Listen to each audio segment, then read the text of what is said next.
As Caspian stared at the emerald planet in the distance, he realized he was looking through something other than the view screen.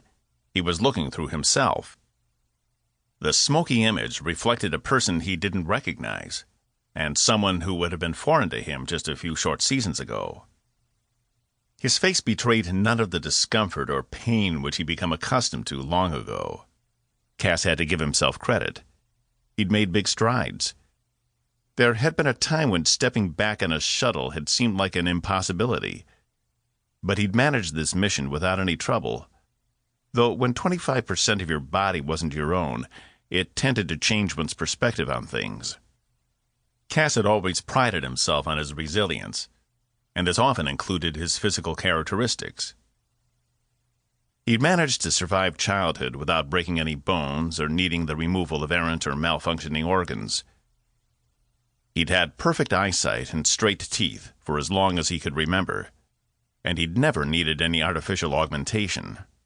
So maybe he didn't hit the gym much, but that hardly mattered. The point was, his body had always been reliable. He'd never worried about it shutting down on him.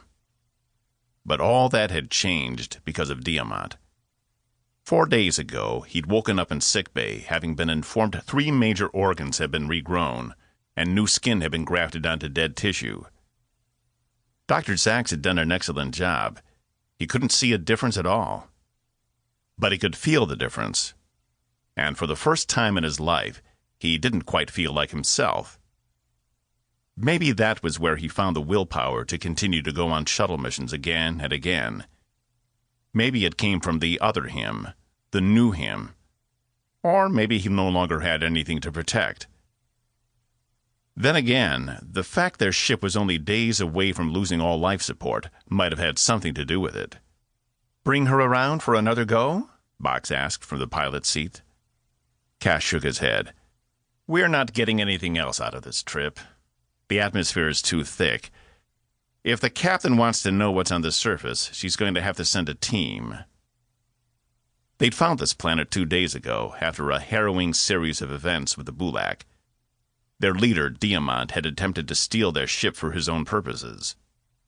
He had also been the man responsible for all of Cass's injuries, and Cass had almost died trying to stop him. But in Cass's haste to retake the ship, he damaged the USCS Tempest more than she already had been.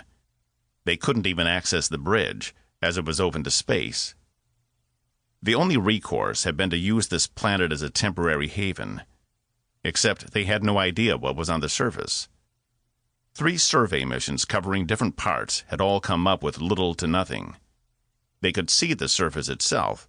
It was about 60% water and 40% land, with ice caps in the poles and a deep green atmosphere which made everything appear a different shade of olive. Parts of the planet had dense forests and deserts that stretched for kilometers, all tinged a shade of green. But the scanners couldn't read through the atmosphere, and as far as they could see, there didn't seem to be any cities or settlements anywhere on the surface, though the captain insisted the planet had to be inhabited. "Are you sure?" Box asked, his mechanical hands moving over the controls. "We could always penetrate." Cass turned up his nose. "Why do you have to say it like that? Nobody is penetrating anything." The captain was clear. "We stay out of the atmosphere and gather whatever information we can. Nothing else. As much as I know you'd like it." "But the situation seems to require thrusting through the atmosphere in a strong, deliberate movement, like one might see in—" "Stop! Stop it right now. You're not even supposed to be here. Aren't you supposed to be doctoring down in sickbay?" Cass used finger quotes to emphasize his point. "A person can be more than one thing," Box replied. "I can be a doctor and a pilot. And don't forget, it was my piloting skills that saved your ass out in space, and my doctoring skills that did it again in sickbay." Box made a sound like a sigh. "But I guess I shouldn't expect too much from someone who has never been anything more than an engineer." Cass wasn't about to let him win. "We both know the only reason we're even here was because you wouldn't stop pestering Evie about your superior piloting skills and how you could come up with more than the other survey teams had."